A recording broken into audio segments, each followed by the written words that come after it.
Senate and other offices that are elected statewide will not be affected by population changes recorded in last year's census, but the census will definitely impact districted offices, and political parties are already finagling numbers and boundary lines looking for an edge.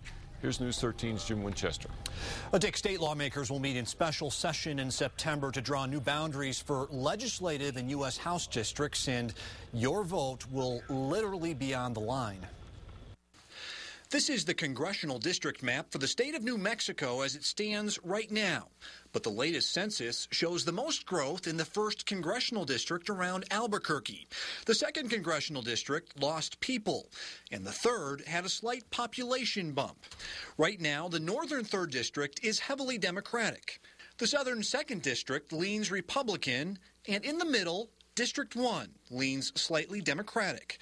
But to balance the population, District 1 will now likely shrink.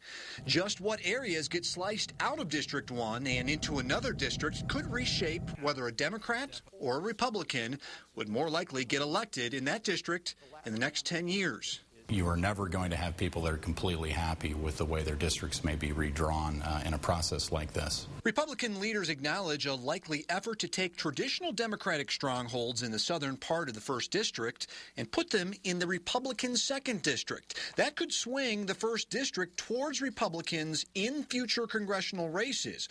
Likewise, Democrats concede an effort to try to get Republican strongholds in Sandoval County out of the 1st district into Democratic stronghold District 3. The northern district, where they would be kind of diluted in the Democratic majorities up there.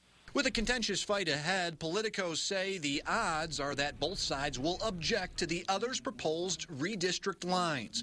And the final lines, just like 10 years ago, will likely be drawn up in court. There's not really anything anybody can gain here since we have divided government. So the best thing for everybody to opt for is the status quo.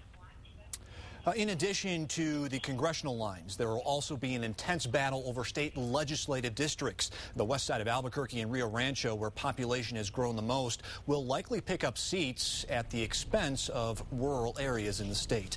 Dick, back to you. All right, Jim, 10 years ago, we had a Republican governor and a Democratic legislature, and that's why the redistricting fight eventually ended up in court. Well, with the same political setup this time, that's why that could well likely happen again. Well, it's now time to watch when you're watering. Water restrictions are once